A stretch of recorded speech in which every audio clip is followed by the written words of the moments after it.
Hello, welcome back to my fave fanfics. Here, I post, well, my favorite fanfictions, if that wasn't obvious. I do hope you'll enjoy them as much as I do. Please like and subscribe for more content. Without further ado, let's get started. Welcome, my dear faves, to the second part of What If Orihime Ended Up in the World of Full Metal Alchemist. Credit goes to Blood Pokemon 101 for this fantastic fanfic. Link is in the description for those who prefer to read, or want to contact the author. Chapter 6. Orihime's Fantastic Adventure. The Elric brothers could only stare somewhat dumbfounded as Orihime gazed around the train in absolute wonder and awe. They sat across from her as they watched her twist and turn in her seat, almost like a child giddy with excitement. "Have you never been on a train before, Orihime?" Alphonse asked her. Orihime blinked, innocently at him. "Oh, no. This is my first time." She tapped her finger to her chin thoughtfully. "I mean, I did have some trains back home, but I never really got on one." "What do you mean, back home?" Al questioned, his head tilted in confusion. "Don't you live in Gria?" Quote. "No, not really," she answered. "I ended up being lost and stayed there longer than I intended to." She knew she was technically lying, but there is some truth to her words. She ended up lost when she was mysteriously transported to this world, and Rebecca was really nice to let her stay in her house until she figured out a way to get home or her friends come to get her. Edward watched the girl suspiciously through the corner of his eyes with his elbow lazily propped up against the bench under the window and his chin resting on his fist. He didn't trust the girl before him. Her powers, they were a mystery to him. And he did not like unsolvable concepts. It goes against his nature as a scientist. The power of her will. He scoffed at that. It was obvious that the excuse was a blatant lie by the uncertainty in her voice. The blonde alchemist watched as his brother talked animatedly, or as animatedly as a suit of armor could, with the eccentric girl. Orihime yawned, as she was feeling a bit sleepy. Judging by the view outside the window, it was pretty late by the way how dark it is. "Go ahead and get some sleep, Orihime." "Oh, no, I shouldn't," Orihime denied. She noticed that Edward had already drifted off to dreamland. "I don't want to be rude." Al chuckled a little. "Don't worry about it. I'll wake you up when we get to our stop." The ginger-haired girl still seemed unsure. But he was right. Her eyes started to droop and her eyelids felt heavy. Okay, she got into a comfortable position and let her mind wander to Sleepy Town. It was late in the afternoon the next day when the trio made their stop. Orihime was thankful that Alphonse was kind enough to wake her up that morning and share some of his breakfast with her, which consisted of a couple of warm biscuits. "Alright, we'll stop here for lunch and make it back on the train in a couple of hours. We should be in East City the day after tomorrow," Edward announced. He glanced over at Orihime to see her cheeks puffed out and face turning a light shade of red as if she was holding her breath. He raised an eyebrow at this. What was going on in that whackjob's head now? Unfortunately for him, he got his answer as the ginger-haired girl let out loud, piercing, vibrant scream, causing the Elric brothers to jump back in surprise and people around them to stare at them with startled expression. Ed quickly slapped a hand over her mouth to get her to shut up. He dug a finger in his ear as if trying to figure out if he had any hearing left. "What the hell was that?" he asked her incredulously. "Are you trying to make me go deaf?" Quote. Orihime slowly blinked her eyes and let out a sheepish laugh, her cheeks turning a light dusty shade of pink in embarrassment. "Sorry, Edward. I just feel so excited," she squealed, jumping up and down, her excitement made pretty clear. Edward face-palmed by her actions. God, this girl was so damn eccentric, he thought, his hand slowly sliding down his face. He's never been with someone with this much energy. The trio made their way out of the station. They were currently in a small town called Aswell. Edward glanced around, trying to figure out which direction to go. "Now, where should we go, Al?" he asked his brother, only to find him looking around frantically for something. "What's the matter?" Ed. Where's Orihime?" Alphonse asked, nervously. This caused the blonde alchemist to widen his eyes for a fraction of a second as he, too, began to wildly look around for the girl they were supposed to be babysitting. "Damn it. Where the hell did she go?" Edward roared. It wasn't that difficult for Edward and Alphonse to find Orihime. A girl with orange-colored hair was pretty easy to track down. "There you are." They found her standing in front of a sweets shop. Oh. She finally took notice of them. "Hey, guys. Don't, hey, guys me," Edward grumbled. "What were you thinking wandering off like that?" Quote. "Sorry, but I wanted that donut there," Orihime explained, as she pointed to a chocolate-frosted donut. "Did you bring any money?" "Well, no." "Then forget it. Brother." Alphonse exclaimed at his rudeness. "What, Al?" Ed said exasperatedly. Why was his brother taking her side? If she wanted some donuts, then she should have brought some money to buy it. Golden eyes glanced over the burnt orange-haired girl only to be met with the look of hunger and the silent begging in her gray eyes. The puppy dog stare she gave him didn't help matters either. The blonde alchemist turned his head away uncomfortably. If he stared at her any longer, he'd give in to her wordless demands. It was almost like a young puppy waiting for treats. No. He could handle this. He's faced worse hardships. A girl pleading for food is no big deal. He'll just enforce that he's the one in charge. Edward steeled himself and glanced at her again. However, only to find looking at her more painful than it was 5 seconds ago. Did her eyes just get wider? And what the hell was up with that sparkling glow surrounding her?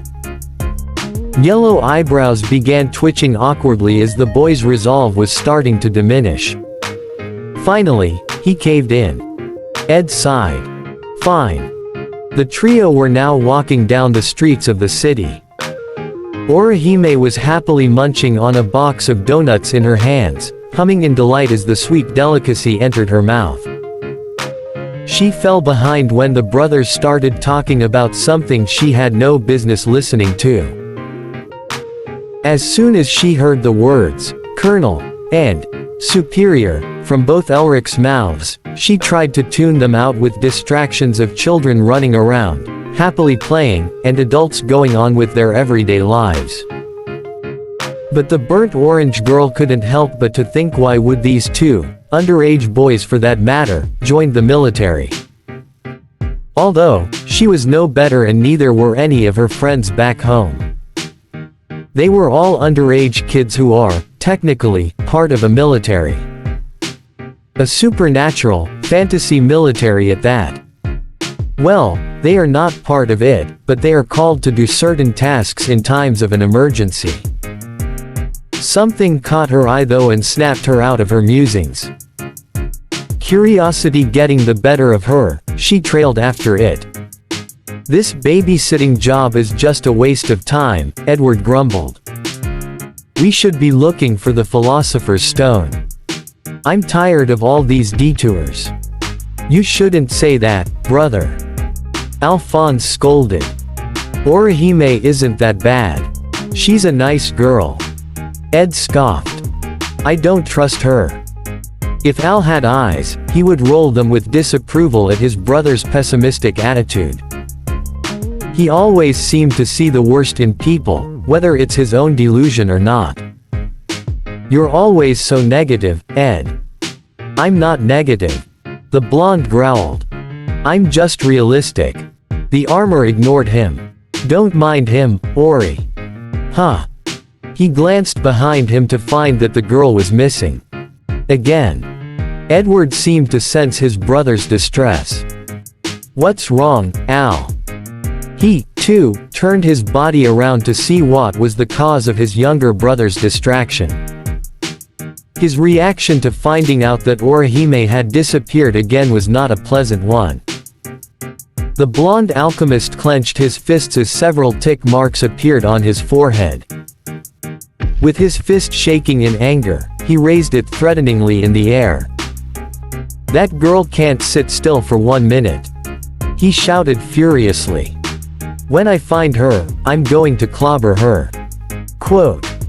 Orihime knew she felt a weird spirit energy coming from a bake shop nearby. It was actually the same sweet shop she entered earlier that day to buy some donuts. Well, Edward bought them from her after much probing. The bakery was closed for the time being. The owner must be on a lunch break. It was then she heard a quiet sobbing sound. She turned the corner to find a little girl around the age of 10 crying her eyes out. She seemed to be glancing at the building with such sadness, it made Orihime's heart wrench. She slowly approached the girl, trying not to startle her. The girl seemed to notice footsteps approaching her and spun her head towards the sound, her brown pigtails swirling along. Orihime now noticed that the girl's figure was a little transparent. Does that mean she's a spirit? If she was, then where was her chain of fate? It should be attached to her chest, if she was a plus soul. Maybe ghosts in this world were different. The ginger-haired girl also wondered why she didn't feel the girl's presence before. She must have been distracted. Being escorted to a military station, foreign one at that, does take a lot out of a person. The girl stifled a sniffle as she tried to keep herself from shedding any more tears. Green eyes glanced up at the older girl, but she didn't say anything. Hello. Orihime was the first to speak. The ghost girl glanced around to see who she was talking to. When she found no one nearby, confused, she pointed to herself. The burnt orange-haired girl smiled at her. Why are you crying? She asked. Why you can see me? The girl questioned, bewildered. Of course. Can you tell me why you are out here crying? My mom, the ghost girl bit her lip to keep the sobs at bay. Orihime took a seat next to her, as she listened to the girl's tale. My mom has been really sad lately. Orihime felt for the girl. Gray eyes simmered with sympathy at the crying girl before her. Why is your mom sad? Quote. After I died, mom has been unhappy, the girl said sadly. I want her to be happy again. But I can't tell her that. No matter how many times I try, she can't hear me. She can't even see me. The girl wailed, bawling her eyes out once more. Orihime tried comforting the sobbing ghost girl by pulling her into a hug and rubbing soothing circles on her back. It's okay. It's okay. A few moments later, the girl's sobs started to quiet down. The burnt orange-haired girl released the girl from the hug. There. Better. She asked gently. The girl hummed, wiping the rest of her tears away. Orihime smiled softly. What's your name? Mary.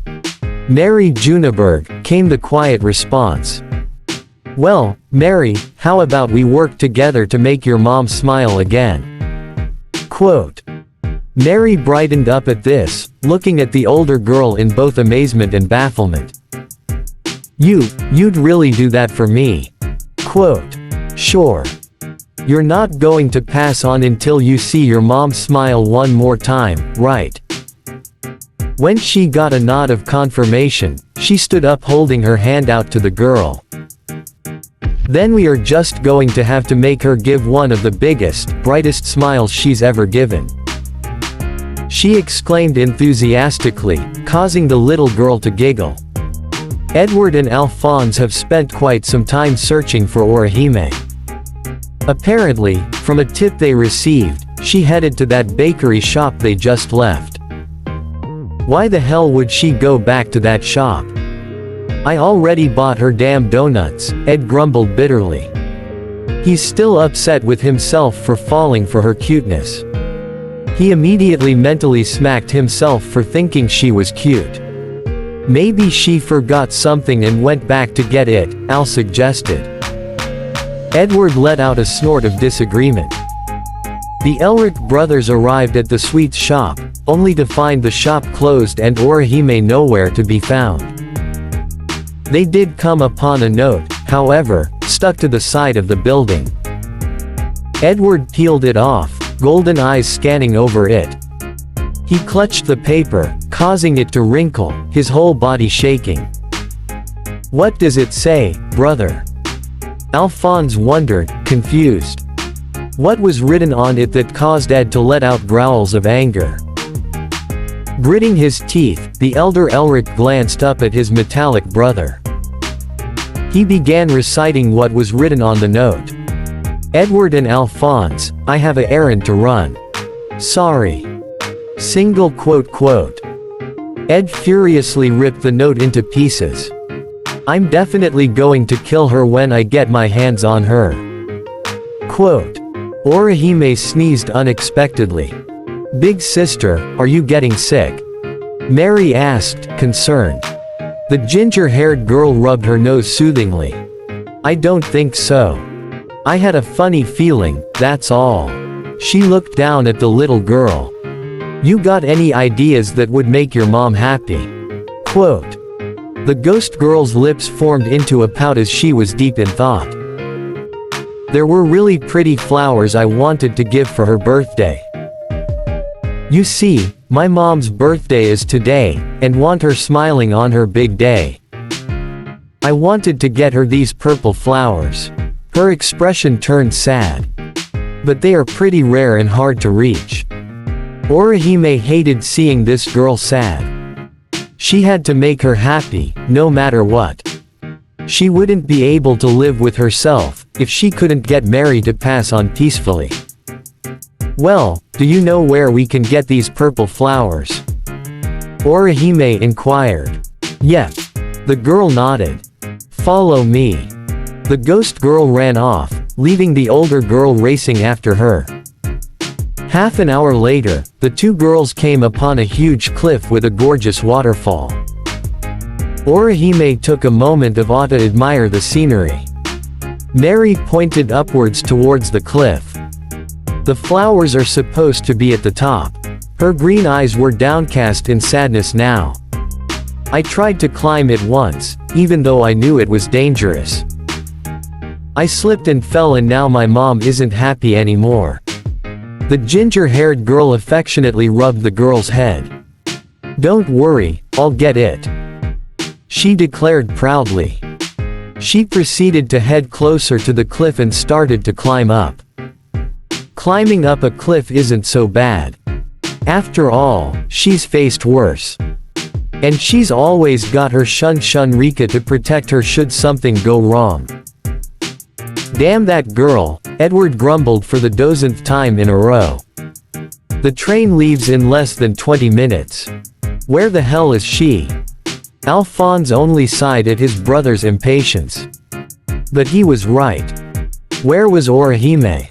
He hoped she wasn't hurt. Let's go ask that guy over there if he's seen Orihime, Al suggested, pointing to person sitting on a bench, drinking a cup of coffee whilst reading the newspaper. Before his older brother could reply, the armor jogged up to the man. Excuse me. The man glanced up from his papers and almost freaked out at the sight of the giant metal man standing in front of him. "Why yes," he responded shakingly. "Have seen a girl with orange hair nearby?" the younger Elric asked. The man shifted an eyebrow in thought. I did see a glance of that girl with that description. Orange hair is not hard to miss, he added as an afterthought. Great. Which way did she go? Edward demanded, after overhearing the conversation. The startled man pointed a finger. She was headed that way. There's waterfall beside a cliff over there. Weird girl, I might add. She was talking to herself. Ed crossed his arms. So she's a whack job that talks to herself, he muttered to himself. Another thing to add to the list of weird things about her. Edward and Alphonse wasted no time in following that man's directions. It wasn't long before they made it to the supposed cliff that Orihime was headed towards. Ed, look up there. Al shouted, pointing to the top of the rocky front. Up, at the near top of the cliff, was Orihime. What the hell is she doing up there? Exclamation mark. Edward yelled, almost appalled at the girl's actions. Was she insane, climbing up a steep cliff like that? They watched in horror as rock under her foot gave out. The girl gave a small squeal of surprise. She was desperately hanging on for dear life. Just stay right there, Orihime. We're coming to get you. Alphonse screamed, loud enough for the burnt orange-haired girl to hear. Orihime perked up when she heard a familiar voice called out to her. Gray eyes cautiously glanced down to see two figures below her. Isn't that your friends down there? Mary asked, pointing a curious figure at Ed and Al. Yeah, Orihime answered nervously. She knew that she was in trouble. But she wasn't ready to go back yet. She hadn't finished what she set out to do. Just then a flash of blue light caught her attention. Alchemy. She thought to herself. However, that thought was cut short as pillar rocks were starting to form. The Elrics started climbing their makeshift stairway to get to her. Tsubaki, the ginger-haired girl whispered. As if on cue, the tiny spirit sprang to life and destroyed the pillar Ed and Al was standing. She gave them an apologetic smile as she witnessed them plummet down to earth, Edward giving a short scream of disbelief. The ginger-haired girl felt sorry for hurting them, but there's still a task at hand that needs to be done. A small thud sound could be heard from where they landed. Green eyes looked down at the duo in concern. I hope they're all right. There's no need to worry. They're durable, Orihime reassured, although there was a hint of worry in her voice. With a steady grip and sturdy footing, the burnt orange-haired girl managed to reach the top of the cliff. Gray eyes twinkled in fascination and awe at the scenery laid before her. A small, luscious, green forest met her with the sparkling lake that trailed down overhead that made that waterfall. She had never seen anything so breathtaking in quite a while. This is beautiful, Mary muttered, her own astonishment showing. Orihime's senses shot up in surprise when she felt a familiar spiritual pressure. Her eyes widened in shock, her lips quivering uncontrollably, small lines of tears streaming down her face, whether from joy or sadness, she wasn't sure. Could be both. No doubt this is Ichigo's spiritual pressure. It was very faint, but, at the same time, it was so close. Almost like he was behind some invisible wall that blocks out spirit energy. Ichigo. Ichigo. Orihime called out, her voice radiating with relief and happiness. She didn't know if he could hear her, but it was worth a shot. Unfortunately, after minutes of waiting, she wasn't met with a reply. Her head hung down in sadness. Should have known it was too good to be true. She felt a tug on the hem of her skirt. What's wrong, big sister? Mary asked, concern lacing her voice. The ginger-haired girl didn't reply for a moment. Afterwards, she glanced down at the ghost girl, giving her a faint smile. "Oh, nothing's wrong," she replied, but she didn't sound too convincing. Although, it was convincing enough for the little girl, who smiled happily. "Big sister, look!" Mary yelled excitedly, pointing a finger enthusiastically up ahead. Lying ahead were purple flowers swaying gently in the breeze. Mary jogged happily towards them, motioning the older girl to come closer. Orihime smiled as she carefully plucked a few out of the ground. There were indeed beautiful flowers. "Now, my mom won't be sad anymore," Mary exclaimed, tears of happiness trailing down her cheek. Orihime cheerfully clapped her hands together. "I'm so happy for you, Mary." The ghost girl nodded her head. "Yeah." As the girls headed back, a sudden, unfamiliar voice caused Orihime to pause. "Orihime." It was really faint, almost indistinguishable, but it was there. It was Ichigo's voice. He was calling to her. "I save Orihime." Quote. He was trying to figure out a way to save her. Again. It made her both happy and fearful at the same time. The burnt orange-haired girl was so happy to hear her beloved's voice again, but now she was scared that this was becoming like her stay in Hueco Mundo, where she was taken hostage for weeks on end. She didn't want it to be like that. Orihime clenched her fist. "She'll make sure of it." "Stupid whack job." Edward grumbled, now he really pissed off. "When we got there, she was nowhere to be found. Not to mention there's only 5 fucking minutes until the train is said to depart." Quote. The Elric brothers were right back where they started, aimlessly wandering around the city. "I hope she's all right," Alphonse spoke, his tone laced with worry. Before the older brother could offer an irritable retort, a feminine voice rang behind them. "Hey, guys." Orihime greeted the boys happily.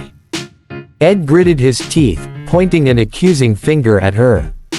"Where the fuck have you been?" Exclamation mark. Quote. She gave an apologetic smile. "Sorry, Edward. I had something really important to do." Edward huffed, seemingly unconvinced as he crossed his arms. "Then what was so crucial that you had to suddenly drop everything?" He challenged, golden eyes glaring at her heatedly. Man, he was really pissed. Alphonse, however, wasn't as angry as his brother towards the burnt orange girl. Just worried. "Where have you been, Orihime? Are you hurt? What were you doing climbing a cliff?" Exclamation mark. Quote. Orihime beamed, finding it sweet how concerned he was for her well-being. Her grin grew wider. "I just had one of the best days of my life," Orihime exclaimed, waving her arms around happily. Both the Elrics just stared her in utter confusion. Ignoring their puzzled faces, the ginger-haired girl raced off. "Hey!" Ed shouted. "Come on, Edward, Alphonse. We're going to miss the train." Quote. Ed and Al ran after her. "And whose fault is that?" the blonde alchemist retorted. Orihime merely just laughed. Chapter 7. Orihime's Lunch of Uplifting Spirits. The train ride back to East City was quiet with most of the passengers, including Ed, were sound asleep. Orihime stared silently out the window, gazing at the city lights that were glowing under the darkened sky. "Why don't you get some sleep, Orihime?" Orihime glanced towards Al, who was staring at her, expectantly. The ginger-haired girl shook her head. "I'm fine, Alphonse." Her stomach growled, loudly. She hasn't ate anything before Mary's dilemma. She blushed in embarrassment. "Though I am a bit hungry." Al chuckled. He pulled out a small box and opened, revealing different assortments of donuts inside. He handed them to her. "Here." Thanks," she replied as she took the box of donuts out of his hands. She began munching on a glazed one. "Aren't you going to have one, Alphonse?"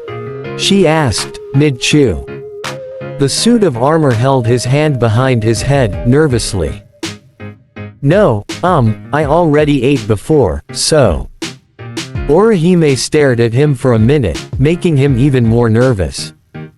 Then she smiled.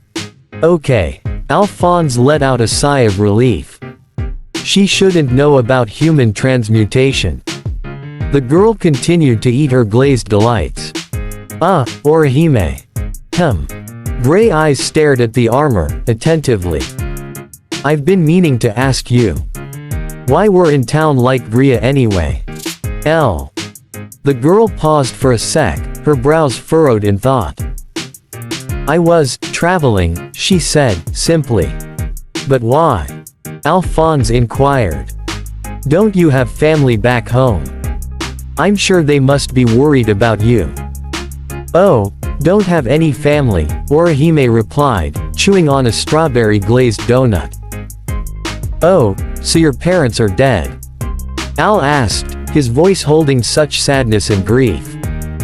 He was thinking about his own deceased mother and the failed transmutation of her afterwards.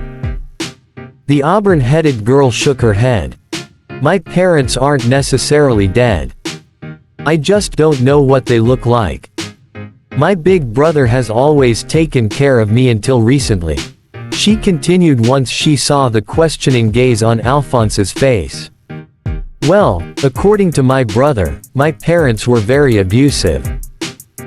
My mom was a prostitute and my dad was a drunk. He said if we stayed there any longer, there was a good chance they'll kill me. So, when I was still just a baby, he took me and ran away from home. Of course, once he was legal enough. You see, he was 18 by the time he left and I was still 3. Alphonse choked back a sob. He could never understand parents who beat their own kids.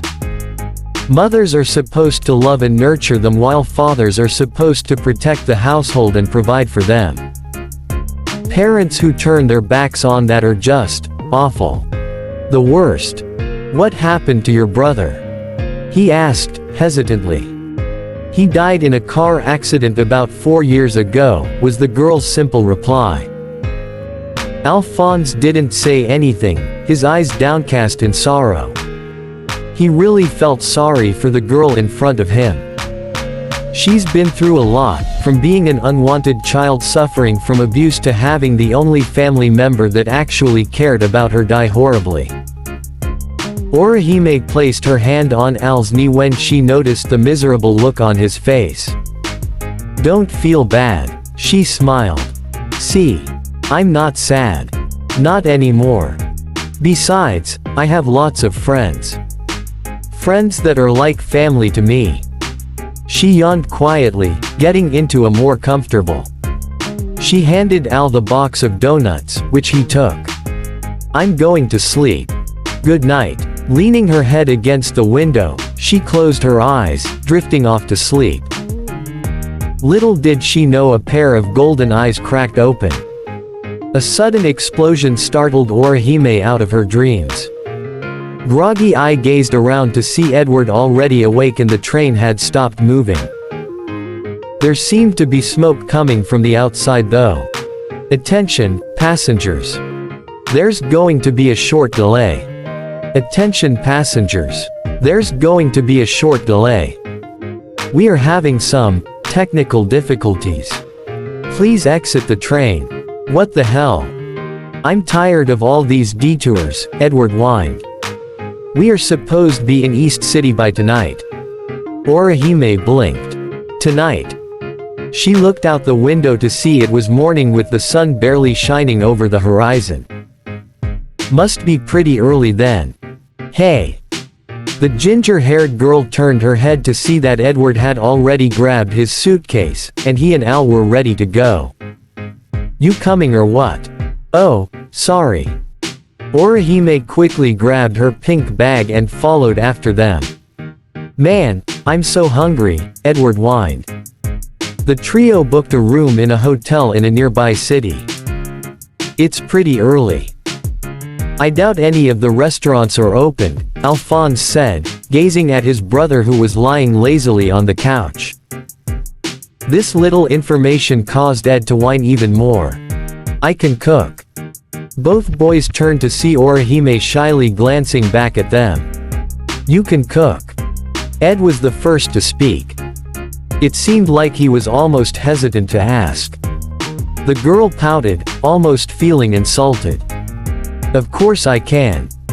She went to check the fridge that the hotel provided them with, only to find it empty. She turned back towards the boys with a lopsided smile. Unfortunately, there's nothing in the fridge to cook with. Ah. Edward groaned, slumping against the couch in disappointment. Don't be so disappointed, Edward, Orihime assured. I just need some ingredients to cook with. Whatever you need, Orihime, we'll get it for you, Alphonse piped up. Orihime clapped her hands together. Great. First, I'll need to make a list. She went over to the table where her bag was lying. She zipped one of the side pockets open, and pulled out a small notebook and a pencil. She ripped out a piece of paper from the book and placed it back in her bag. She jotted some things down on the paper. It's a really good thing she was adept at the English language. Once she finished, she handed the slip of paper to Alphonse, who gladly took it. Al took a minute to glance at the note. This sure is a lot, he commented. The burnt orange-haired girl laughed sheepishly. Come on, Ed, Alphonse called out to his brother. Edward grumbled a bit before hopping off of the couch. The giant armored boy headed out the door. See you later, Orihime. Ed gazed back at Orihime, golden eyes glaring sternly at her gray ones. He pointed a demanding figure at her. You better not leave this room. He didn't want to go through another goose chase. Hee. The girl scratched the back of her head skittishly. Don't worry, I won't.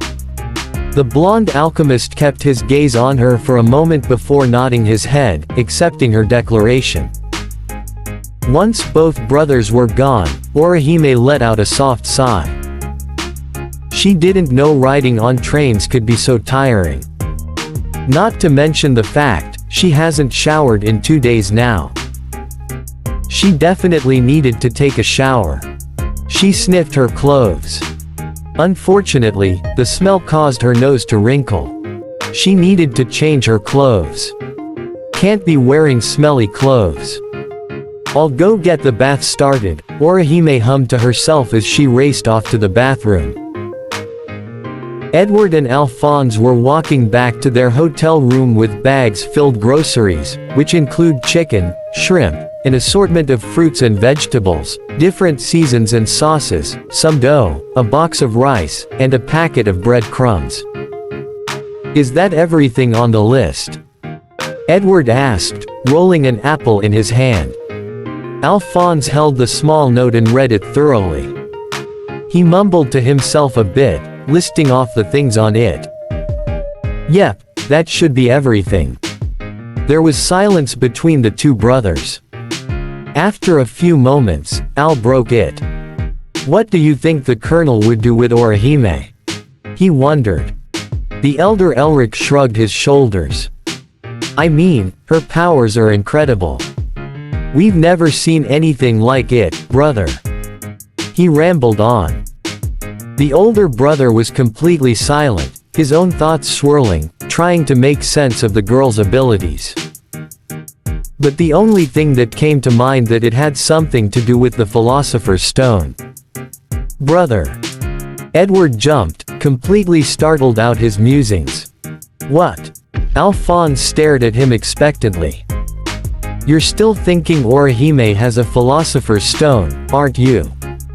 Golden eyes stared up at the armored boy. You still can't doubt the possibility, Al. Ed chastised him.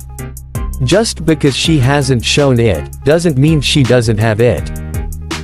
Or something related for that matter. He let out a small huff. If only I knew more about bioalchemy, I could have a better understanding on how her alchemy works. He faintly knew that it had something to do with bioalchemy, but he didn't have the slightest understanding of that field. If only he could figure out a way to study biological alchemy, then the blonde alchemist could have a better comprehension of how the girl's healing alchemy works. Maybe there was something missing that he just wasn't seeing. Ed and Al entered the hotel they were staying at. After waving hi to the receptionist, they headed to their room, which was located on the 3rd floor. The room the boys shared with Orihime, of course. Shifted the bag of groceries in one hand, Edward proceeded to open the door, only to freeze in his tracks when the sound of sobbing could be heard on the other side. Orihime, don't cry. Man up, woman. This is no time for tears.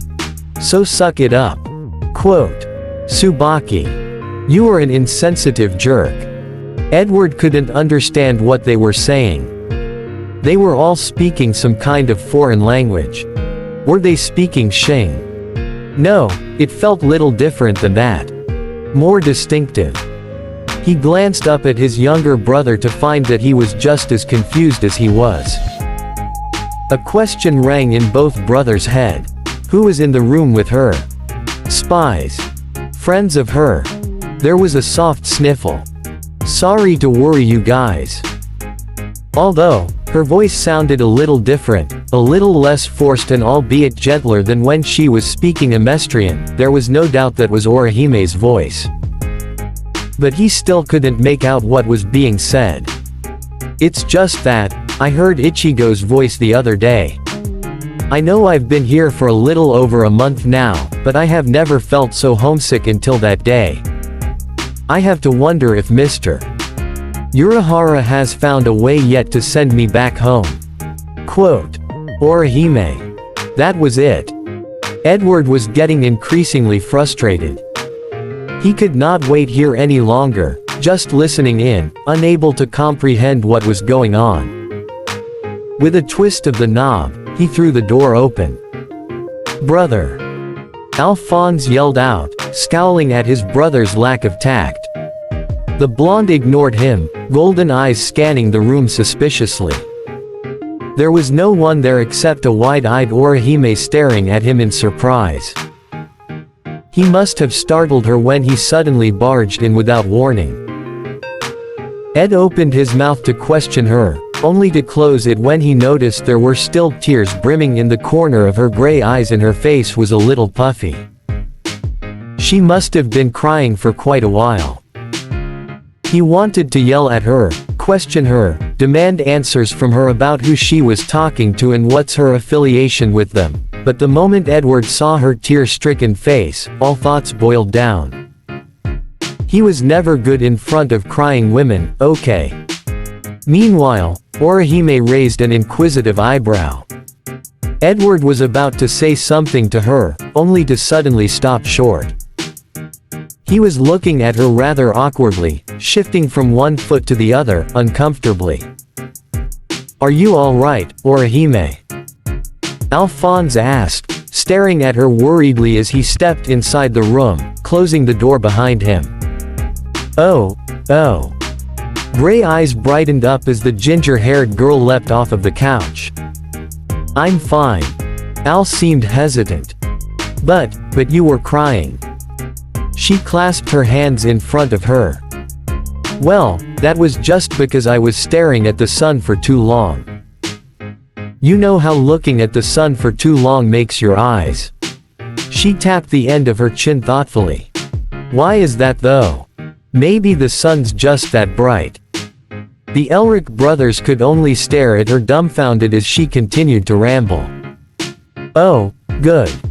You brought the groceries. Orihime exclaimed happily, taking the bag from Ed's arms. She headed towards the kitchen, which was conjoined with the living room through a very narrow hall. She started unloading the bag, dumping all its contents on the counter. Al followed her example, placing the materials from his bags on the counter. "Thanks, Alphonse," she smiled. Gray eyes turned towards the blonde. "You too, Edward. I really appreciate you getting this for me." The blonde alchemist's face turned a light pink in embarrassment from the appraisal at doing such a simple task. He faced away from her, grabbing a book lying on the coffee table. He slouched against to the couch and began reading it. Orihime glanced towards Al once more. "You can go join your brother, Alphonse." Al looked unsure. "Don't you need help?" She waved him off dismissively. "I could cook this myself." Okay. Alphonse went to join his older brother in the living room. Gray eyes stared at all the ingredients placed before her on the counter, as they filled with glee and excitement. "Now, let's get to work." Edward tried to concentrate on the book he was reading, but the smell of cooking oil and spices were starting to call to his attention. Although, his book wasn't a good read anyway. It was just some random fantasy work. Not really much for an active cognizant analysis. And his growling stomach weren't helping matters either. The sound of giggle caught his attention. The blonde alchemist glanced at his metal-suited brother. "What are you laughing at, Al?" Ed asked, curiously. "You're drooling, Ed," Al claimed in between giggles. He laughed even harder when his older brother's face turned a bright red before he furiously wiped the drool forming in the corner of his mouth away. What's so funny?" Orihime asked from across the kitchen. Nothing," Edward sputtered out. He almost sighed in relief when her attention averted back to the task at hand. "So," Alphonse egged on, teasingly.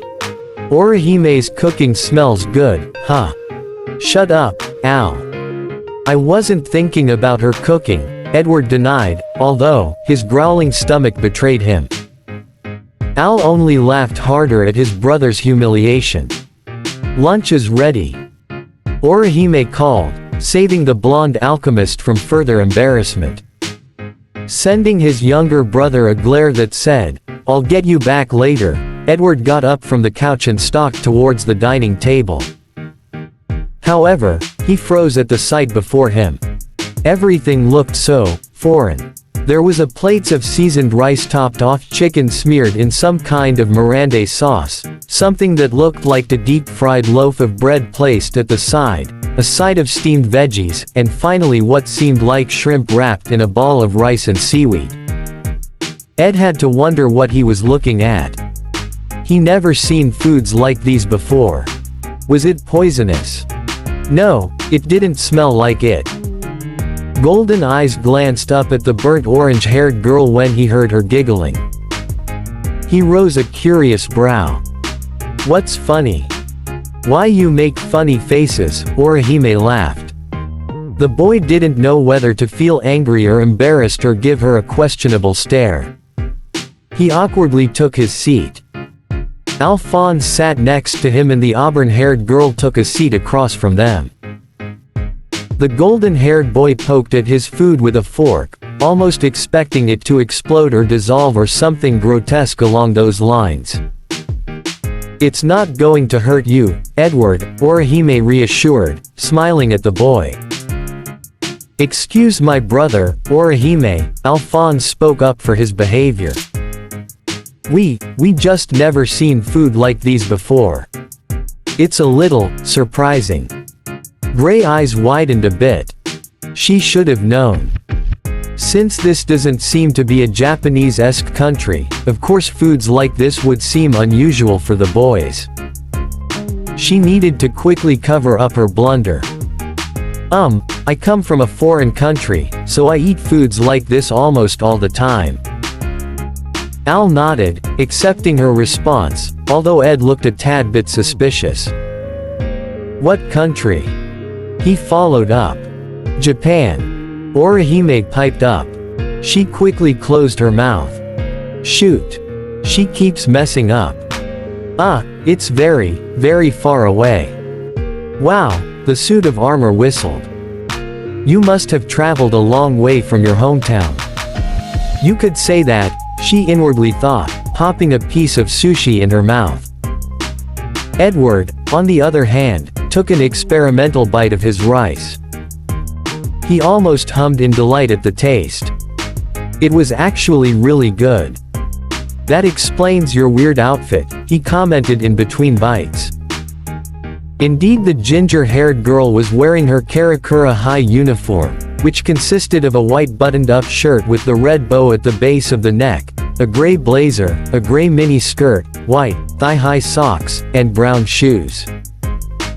However, the design, although simple, was more intricate than any of the clothing found here.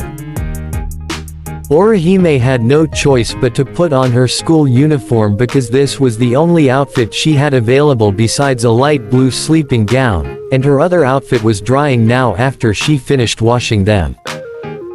This may look weird, but it's really good. Edward praised, gorging himself in the meal as if he hadn't eaten in weeks. Orihime laughed. I'm sure your mother's cooking is great as well.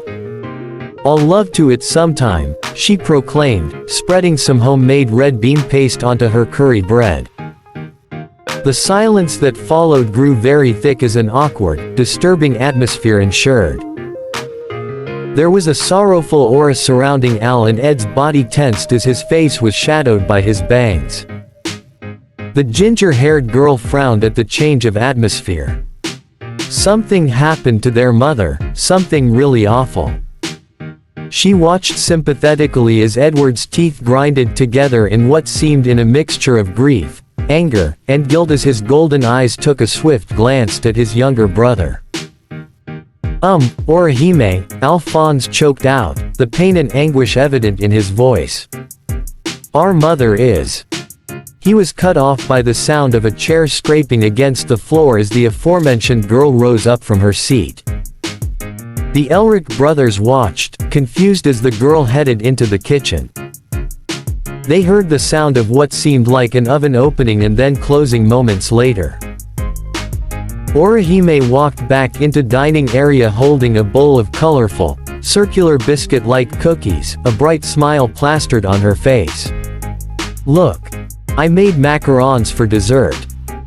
She was hoping to diffuse the suffocating atmosphere as she placed the bowl on the center of the table. Edward stared at her for a minute before shrugging his shoulders and grabbed Alphonse's plate, knowing that he couldn't eat in that body. Alphonse panicked. Doesn't Ed realize Orihime is sitting right there? She's going to wonder why he wasn't eating and why his brother is eating for him. To his utter stupefaction, she simply offered him a gentle smile and resumed her own meal. He bent his head down, trying to keep the blush from forming. Everything became more relaxed as idle chit-chat began filling the room. After they finished their meal, Orihime collected the dishes and threw them in the sink. The Elric brothers went back to the living room, absorbed in their conversation. Suddenly, Orihime felt a spike of unfamiliar spirit energy. No, it wasn't just a single energy, it felt like a cluster of entities combined and mingled into one. At first she thought that it was Manos Grande, since they are made of a cluster hollows fused together.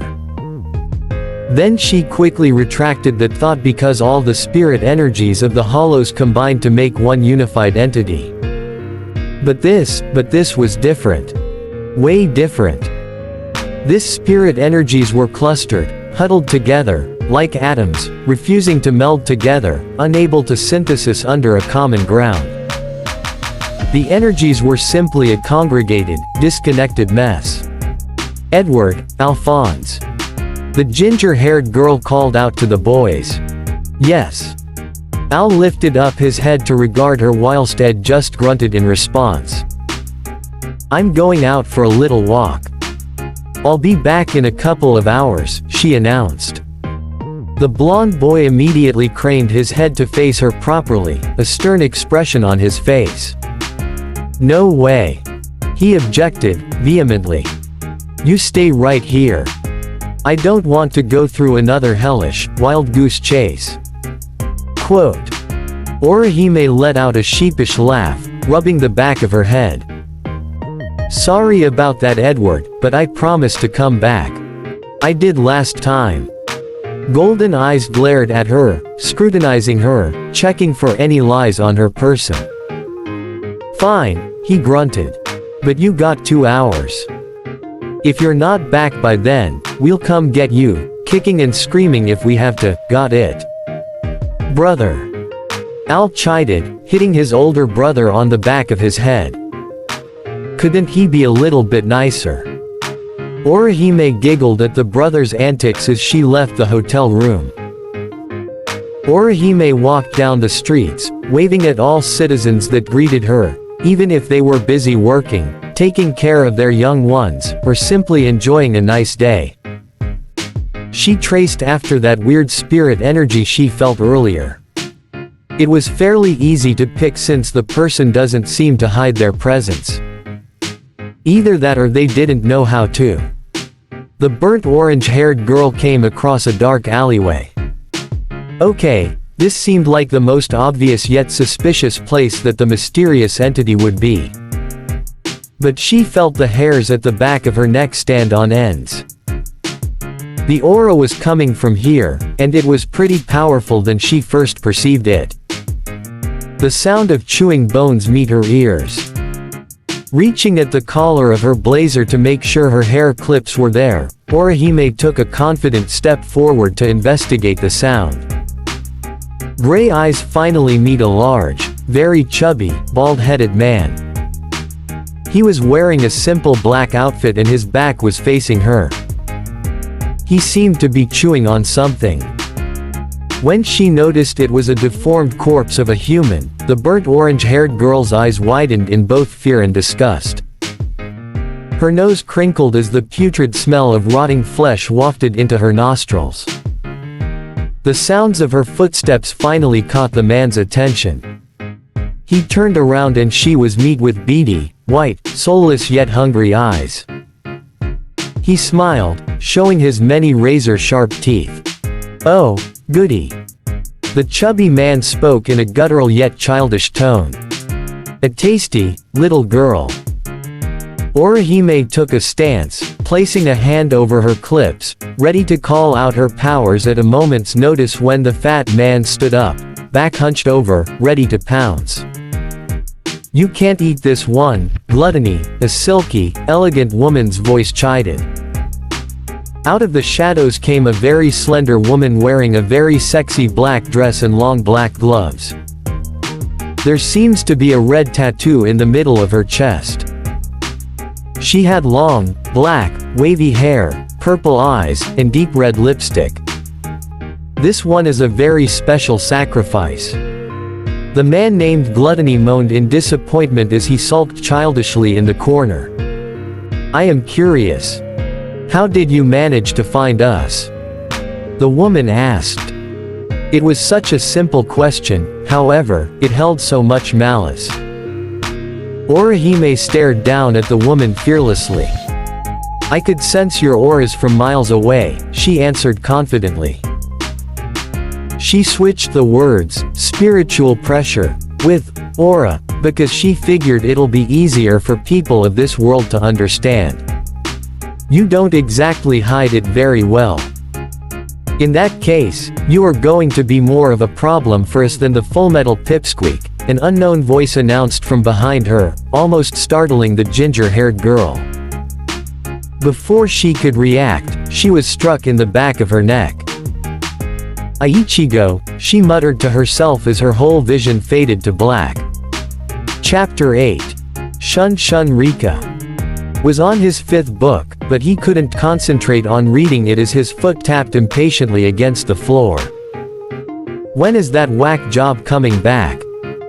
If you are worried about Orihime, brother, Alphonse chimed in. Then why don't we go look for her? I am not worried about her, Al. Ed denied heatedly, although there was a small blush adorning his cheeks, indicating his denial of the girl's well-being. That girl said she'll be gone only 2 hours. 2, Al. It's 4 hours now, and she's still not back. He crossed his arms over his chest, an angry glare taking over his facial features. This is exactly why I didn't want her going off on her own. I knew she'll try to make a run for it. Al shook his head. Orihime wouldn't run away without telling us, he defended her. The elder Elric scoffed. How do you know that? You barely know her. She came back to us last time. He remained silent as he knew that his younger brother was right. Even when she did send them on a wild goose hunt last time, she could have just ran away, disappeared, and they would never find her, but instead she chose to come back. The blonde alchemist stomped out of his seat. Come on, Al. We're going to go find that whack job. The armor stood up as well, a small clanking noise sounded as he done so. Right behind you, brother. He chirped, closing the door behind him as they left the hotel room. The Elric brothers began their search for Orihime. HMPH. Knowing her, she probably went off to find another bakery, Edward grunted, stuffing his hands into the pockets of his red coat, a look of annoyance plastered on his face. They went around asking people if they had seen a girl with orange hair. Humorously, this was starting to become a routine for them. Orihime vanishes. Ed gets frustrated. They search for her by asking around. They find her. And then they have their, all's well that ends well, ending. Almost like a hilarious game of cat and mouse. People say they saw her walking through this pathway, Alphonse informed as the two brothers walked down the similar road Orihime took hours ago. Next time, I'm putting that girl on a leash, Edward grumbled, still complaining about Orihime's disappearance. The brothers came upon the last place Orihime was spotted. However, the smell of blood and rotten flesh made them tense up. Ed's expression turned from annoyance to grim and serious, and Al became anxious. Both brothers gave each other a knowing look before speeding down the alleyway. Brother, Alphonse's shakingly voice rang out, his body trembling, fearing the worst. I know, Al, Edward simply said, fists clenching at his side. His gloves wrinkling under the pressure. I know. They found a half-eaten corpse of a human, but Orihime was nowhere to be found. Orihime stirred and her gray eyes fluttered open. The room was completely dark, so it was hard for her to adjust. Once her eyes got used to the lighting, which was very little one might add, she realized how cold, damp, and dark the place was. Where am I? She wondered to herself. Her mind traveled back to her most recent memory. She remembered saying goodbye to the Elric brothers because she wanted to investigate an unsettling spiritual pressure on her own without telling them. Then she recalled coming to a dark alleyway where the spiritual energy was most prominent, encountering two non-human beings, then being ambushed and knocked out. Does that mean they took me here? The ginger-haired girl asked herself, as she glanced around her confined room. I see you're awake, a sultry woman's voice resounded throughout the darkness. Out of the shadows emerged the same woman who attacked her. If you simply must know where you are below the city. Nothing more. Orihime regarded the woman cautiously. Why did you bring me here? And who are you? The woman gave her a sly smirk. We don't want the Full Metal interfering with our business, do we? She inquired, crossing her arms under her bosom. As for your second question, my name is Lust. Orihime sat up straighter. It was at this point she realized her hands were tied behind her back. She began to panic as she couldn't assure herself if she still had her precious hair clips on her person or not. Are you scared now? Gray eyes looked up to see Lust giving her a malicious smile. Don't worry. We won't kill you. Yet. The ginger-haired girl gulped, keeping her fears at bay. What does she plan to do with her? She racked her brain for ideas, but nothing came up. You said, I was your sacrifice, right? A sacrifice for what exactly? She asked the question. She just had to know what they need her for. What was so important they needed her alive? Lust posture straightened as she sneered down at her, as if she was staring down at an insignificant insect. There's no reason to tell you that. Only that you are the sacrifice among sacrifices, she replied cryptically. Hardened gray eyes stared into the woman's cold red ones. She won't give in. She would survive. She would return home. Her friends are waiting for her. Ichigo is waiting for her. What's your goal? Orihime asked, her voice filled with determination. To make ourselves human. The statement was so simple, so plain and basic. However, it held so much depth and emotion behind it. The burnt orange girl's eyes searched the woman in front of her. She was always perceptive of other people's feelings and emotions. The woman's face still held that cold, sly, vicious overtone. But underneath, she could actually see underneath the surface, that there was something more. What was it? It was some deep, seated emotion she was trying desperately to hide. Loneliness. Unacceptance. Or something more. Orihime tentatively licked her dried lips. Why would you want to become human? Lust's eyes dangerously narrowed at the girl. That's none of your business, she hissed. Orihime shook her head, the woman's obvious threat falling on deaf ears. Sacrificing others isn't going to make you human. All you're going to end up with is the skin of those you used to achieve your goal. Their anger, their sadness, and their grief. Gray eyes stared into the Lust's red ones somberly. Can you really live with that? Lust paused for a minute, as if she was processing the young girl's words before she erupted in a fit of maniacal giggles. You are such an amusing girl. I'll give you that, she mused in between laughter. Why would I care about the lives of such insignificant and pathetic creatures? She sneered. The ginger-haired girl shook her head, dolefully. I think you are the sad and lonely one. As soon as the girl uttered that sentimental statement, she felt something slice across her cheek. She winced at the pain, feeling a trail of blood trickle from the wound. The burnt orange-haired girl looked to see the woman's fingers projected into long sharp nails, almost like narrowed spears. They pierced through the concrete wall behind her. Your constant blubbering is really starting to annoy me, girl, Lust drawled. I really don't want to kill you, but I will if you keep making any more idiotic assumptions like that. Us. Sad and lonely. She scoffed, retracting her nails.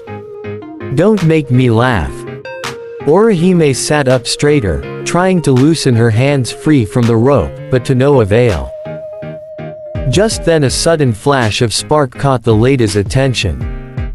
They both turned to see the wall being transmuted into a doorway. Moments later, it was slammed open to reveal the blonde alchemist and his metallic brother.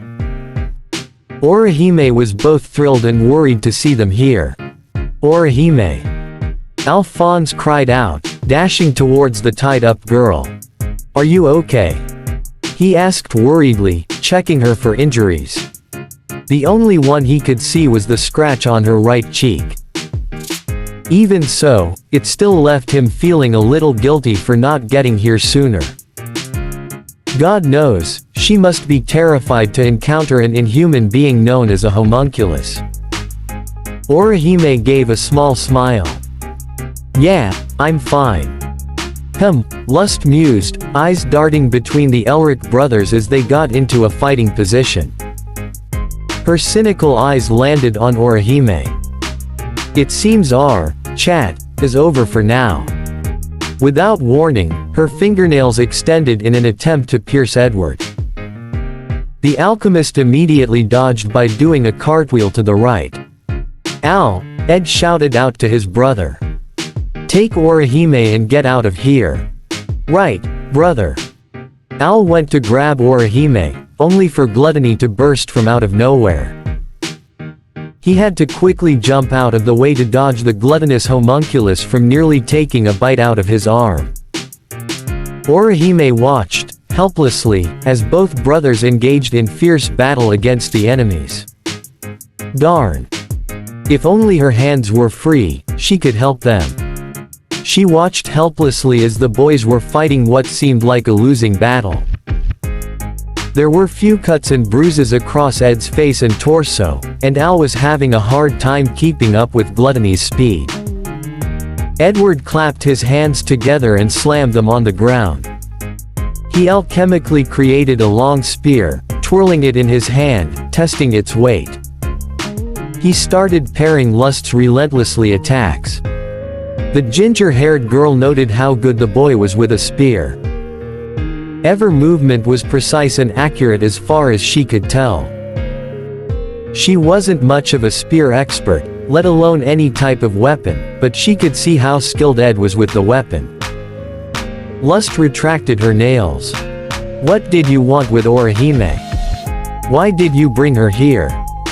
Edward demanded, gripping his spear tightly. We didn't bring here her. She followed us, Lust simply stated. Why would she follow you? The female homunculus gave a sly smirk. I don't know. Why don't you ask her? She inquired, giving a sideways glance towards the girl in question. Orihime watched as Edward's golden eyes were gazing at her questionably, as if he was saying that she'll have some explaining to do later. She bit the bottom of her lips nervously. She wasn't even sure if she should tell them she was able to track Lust and Gluttony down by their spiritual pressure. Just as she was contemplating her situation, the ceiling was beginning to cave in. It cracked up and began to open. She heard Al yell her name in fright as a large building began to fall on her. Then she suddenly felt herself being pushed out of the way before she could be squished to death. Orihime. Alphonse shouted her name out in fear of the girl's life. As he raced towards her to save her, he stood in awe and amazed as the flash of bright orange light suddenly emerged and pushed the auburn-haired girl out of the way. Brother. What was that? Al asked his more knowledgeable brother, as he saw Edward jogging up to him as they both watched the strange phenomenon happen before their very own eyes. After the dust cloud disappeared, both sides watched in anticipation, trying to gauge the girl's condition. The Elric brothers' jaws dropped in disbelief as what seemed like little fairies hovering the girl. Edward pointed a shaking, incredulous finger in her direction. Tell me I'm not seeing things, Al, but are those fairies? Quote. No, brother, Alphonse responded, equally shocked beyond belief.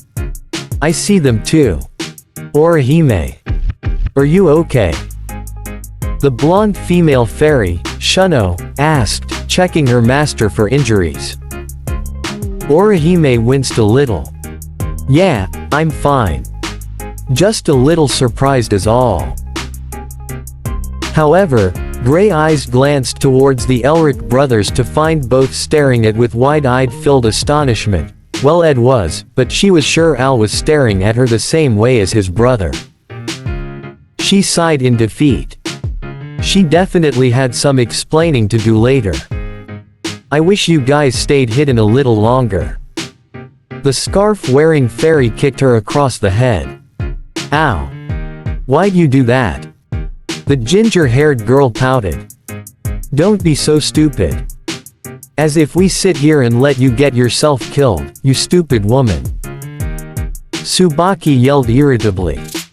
Edward couldn't make out what was being said. Both Orihime and those weird fairies were talking in some foreign language. From what he could make out, there were 6 of them. A blonde one wearing a scarf, a man with an eye patch, a bulky fairy, a female fairy in a revealing bathing suit, and finally another female wearing an outfit found in Shing. By the sound of their voices, they were ones Orihime was conversing with earlier today. Damn it. He could almost pull his hair out in frustration. This doesn't make any sense at all. Fucking fairies! Exclamation mark. That was scientifically impossible. What he was seeing was impossible. But he couldn't deny what was in front of his very own eyes. And, not to mention, his younger brother could see them as well, so they weren't a figment of his imagination or a temporary illusion. Ed could hear one of the fairy-like creatures yelling at him, but he could only raise a questionable eyebrow as he couldn't make out what he was saying. He was talking in that non-Emestrian language of his. Oh. So you can't understand me, huh? Tsubaki questioned skeptically.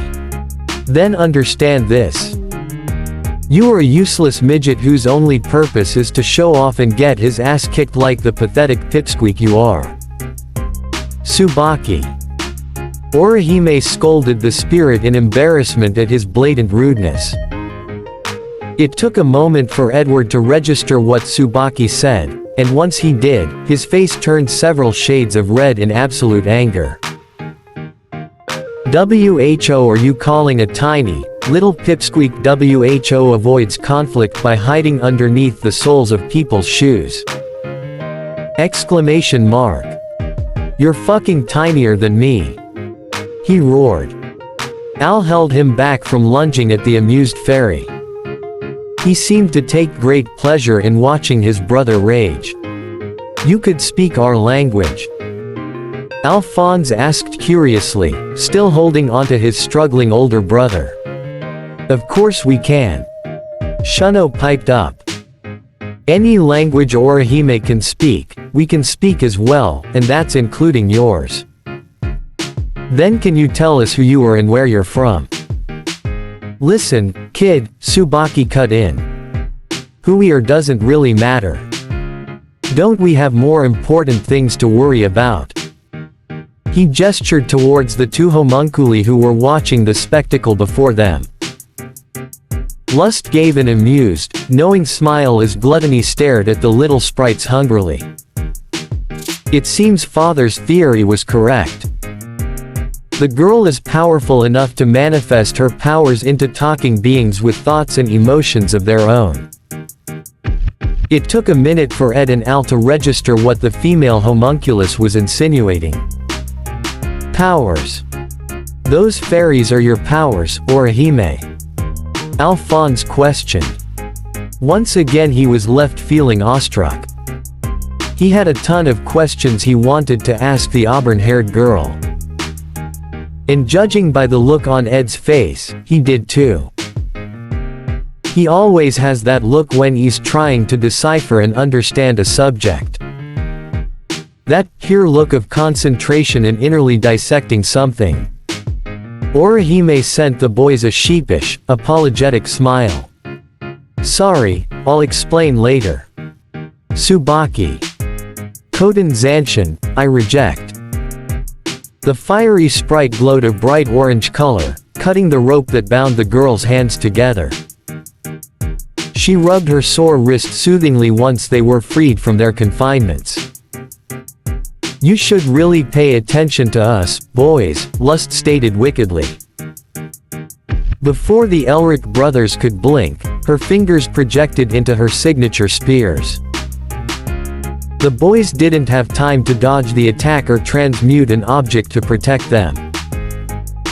They shielded their faces, waiting in anticipation for the spears to pierce their bodies.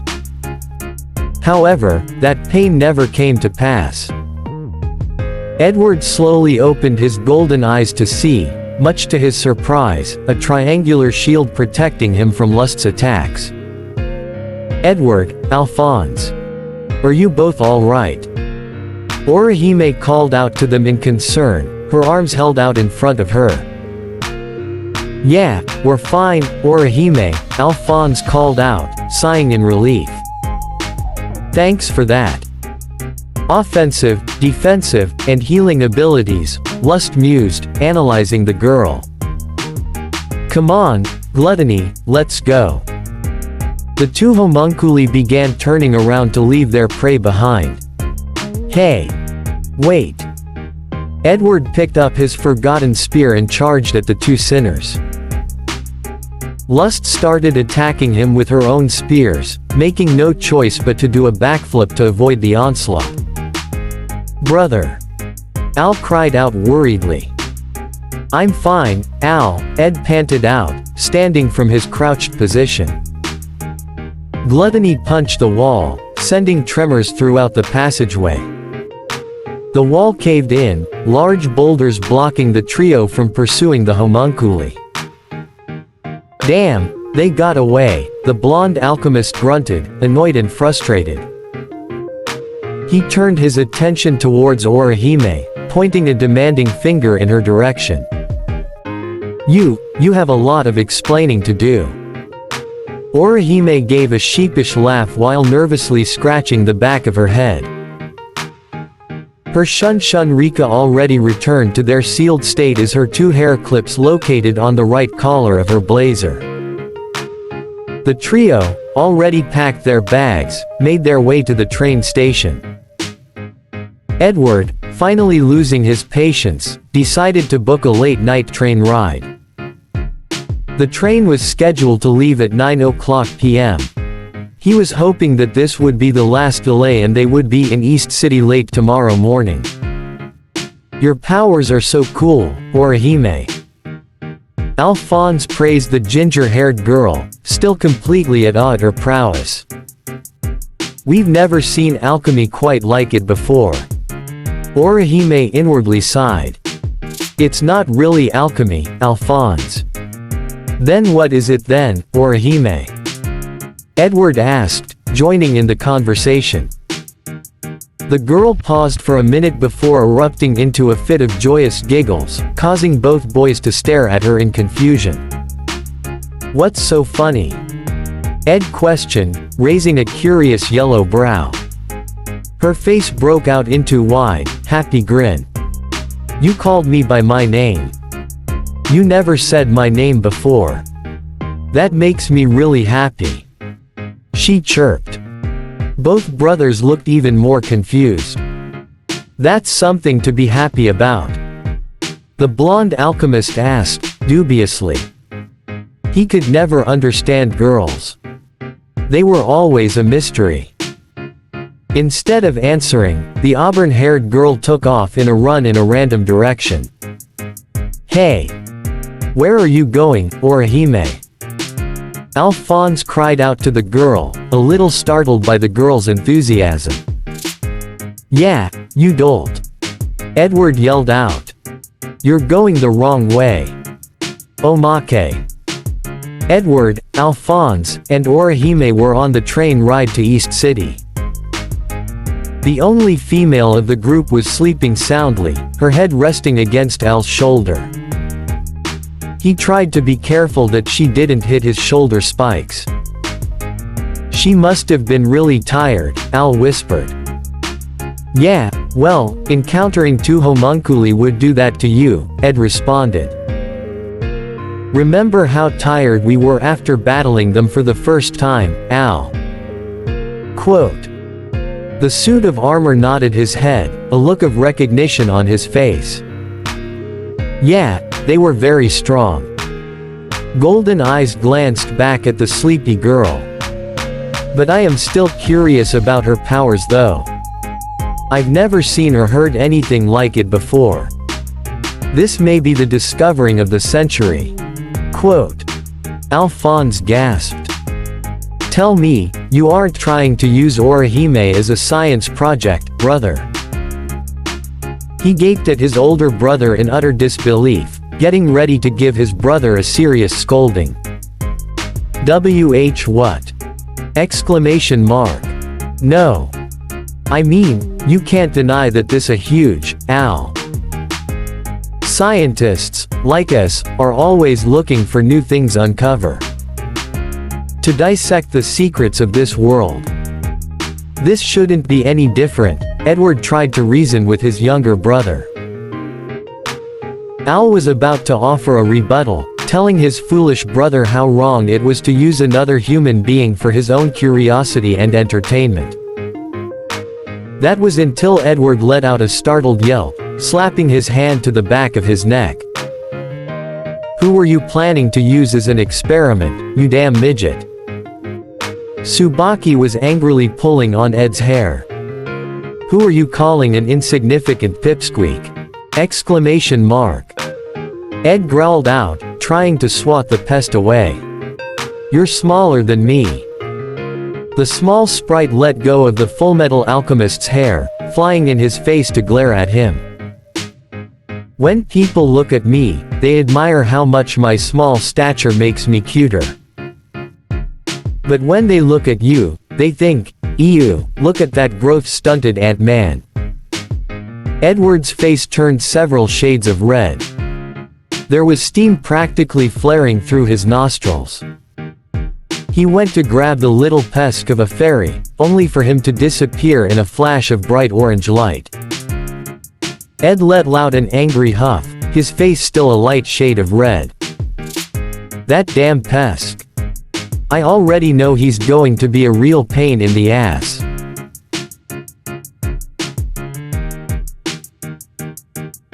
Unfortunately, this part is over. I hope you enjoyed it. Apologies for all those quotes, exclamation marks, question marks and mispronunciations. Please have a good morning, afternoon, evening, or night. See you next time, my dear faves.